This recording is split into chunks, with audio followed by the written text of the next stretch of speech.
Bonjour à toutes et à tous, nous sommes le mercredi 10 juillet, bienvenue dans votre bulletin d'information de la mi-journée. Les dernières négociations pour la carte scolaire en Vendée se sont déroulées hier entre les syndicats d'enseignants et de parents d'élèves et l'académie. Des négociations tardives en raison des récentes élections législatives. En février dernier, 39 fermetures de classes étaient annoncées pour la rentrée prochaine. Finalement, il y en aura 29 et 12 ouvertures. Des suppressions de postes de remplaçants ont également été décidées. Les syndicats sont partagés entre satisfaction de la baisse des fermetures de classes et colère contre le manque de moyens humains. En ce qui nous concerne, nous, l'UNSA Éducation, on est content que les élèves d'Ulysse soient comptés dans les effectifs globaux, comme le préconise la loi de 2019, comme ce que nous demandions depuis toujours. Et c'est la première fois que c'est fait là, à cette commission. Et on espère que cette mesure pour la prise en compte des élèves en situation d'handicap continue chaque année. Une fermeture, c'est jamais une réponse positive pour une école. Ça veut dire que l'année prochaine, le nombre d'élèves par classe sera plus important, le nombre de classes sera en moins grand nombre. Donc c'est une évolution qui n'est pas forcément positive, mais effectivement, on a moins d'élèves de façon générale en France et dans notre département également. Donc on peut entendre qu'il y ait des fermetures, mais ça reste toujours à un niveau trop élevé à nos yeux. Les échanges avec la directrice académique ont été de bon niveau. On a une bonne écoute, on a un bon dialogue social, donc ça c'est appréciable. Maintenant, effectivement, on lui attribue un certain nombre de moyens qui voilà, à nos yeux, n'est pas suffisant et ne permettent pas de répondre à tous nos besoins et surtout aux besoins de nos élèves. C'est une tradition estivale à Saint-Gilles-Croix-de-Vie. La fête foraine est installée depuis le 21 juin dernier sur le quai Rivière. Alors pas de sensations fortes au programme, mais une fête familiale. Et parmi les forains, certains viennent tous les étés depuis plusieurs générations et s'enracinent dans la station balnéaire. Il faut dire que les relations entre les forains et la municipalité sont excellentes. Et tous les ans, les élus y sont invités pour un petit moment de convivialité. Grégoire de Châtillon a pu y faire une petite visite. Comme chaque matin, Loïc Charrier astique son outil de travail avant l'arrivée des clients. Cette fête foraine de Saint-Gilles-Croix-de-Vie, c'est pour lui une longue histoire de famille. Avant-guerre, en 1935, mon père il avait 1 an quand il est arrivé à Saint-Gilles-Croix-de-Vie. Il y avait le grand-père à mon père, le père à mon père, et puis mon père qui était tout petit quand ils sont arrivés à Saint-Gilles-Croix-de-Vie. Ouais. Et du côté de ma mère, ils sont arrivés après-guerre, après 1945. Ouais. La fête foraine, dans cette station balnéaire, c'est une institution depuis les années 30. Forain depuis 8 générations, Patrice Pourrichou inspecte son palais du rire. Chaque jour, avant l'arrivée du public, c'est le moment du graissage des mécanismes, puis de la vérification de la sécurité. Saint-Gilles-Croix-de-Vie, c'est un petit peu à part, on va dire, parce que c'est une saison. Alors il y en a d'autres, comme Saint-Gilles-Croix-de-Vie, mais c'est ce qu'on appelle une saison, c'est sur une fête foraine qui est sur une durée de plus de 2 mois et demi, quoi.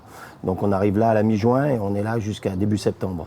Donc c'est sûr qu'on a une activité professionnelle qui est plus longue que certaines autres villes, où vous avez des fêtes que sur un week-end ou sur 15 jours, ou voire 1 mois. Mais 2 mois et demi, ça fait déjà partie des longues fêtes foraines, quoi. Et puis bon, c'est Saint-Gilles, c'est l'été, c'est les vacances, c'est le soleil. On l'a aujourd'hui avec nous, il y a quelques jours on ne l'avait pas, mais on l'a quand même de temps en temps en Vendée. C'était avant-guerre, les anciens barman. Aujourd'hui, les forains ont invité le maire et les services de la ville afin de marquer le coup d'envoi de la saison estivale. Et depuis les années 30, c'est tous les ans que la fête foraine vient s'installer à Saint-Gilles-Croix-de-Vie pour la période estivale, avec des familles qui reviennent depuis plusieurs générations. Donc c'est toujours les mêmes forains qu'on accueille ici. Et en général, quand ils arrivent, ça veut dire que la saison démarre. Ainsi, c'est une dizaine de familles de forains qui va, comme chaque été, régaler les petits et les grands avec sa traditionnelle fête foraine. La 4e édition du Festival international d'orgue de Vouvant débute demain. Cette année, c'est le compositeur français Gabriel Fauré qui sera notamment mis à l'honneur. On célèbre pour son requiem et dont on célèbre le centenaire de la disparition. L'église de Vouvant, qui accueille l'ensemble des concerts, verra aussi passer plusieurs organistes internationaux, dont le Britannique Jonathan Scott, mondialement connu pour sa musique, mais aussi pour sa chaîne YouTube, où il partage sa passion pour cet instrument si particulier. Cyril Didier l'a rencontré en pleine répétition.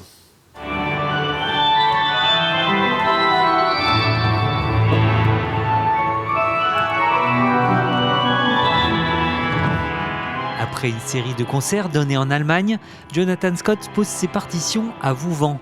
Et à quelques heures de l'ouverture du festival, il prend ses marques avec l'instrument.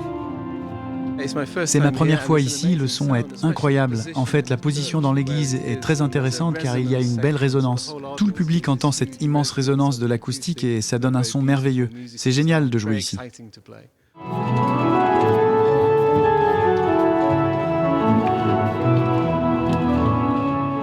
Je suis très fier d'accueillir Jonathan Scott. C'est l'une des plus belles carrières d'organiste au monde. Un garçon qui joue dans le monde entier en permanence et qui a une chaîne YouTube avec des vidéos qui sont vues dans le monde entier. Voilà. Donc j'étais très heureux. Il a accepté tout de suite de venir jouer à Vouvran parce qu'il avait déjà entendu parler de l'instrument. Dans le cadre de ce festival, 9 organistes viendront jouer leur répertoire sur cet orgue.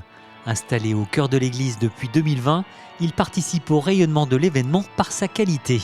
La grande particularité de cet instrument aussi, c'est comme vous avez vu, il est au sol dans l'église. C'est-à-dire que tout le public voit l'organiste jouer. Le but aussi de la construction de cet orgue, c'est de présenter un autre répertoire que celui que l'on croit toujours, qui est le répertoire de l'orgue. Et en fait, aujourd'hui, les jeunes générations comme Jonathan font beaucoup de transcriptions d'œuvres d'orchestre. Les concerts seront donnés dans l'église de Vouvant tous les jeudis à 19h et ce jusqu'au 29 août.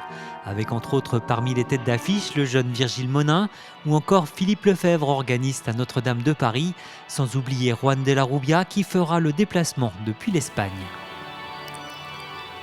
Les savons 4 saisons du Marais Poitevin, produits par Hélène Pazamani avec la savonnerie fontenaisienne, sont désormais labellisés Valeurs du Parc naturel régional du Marais Poitevin.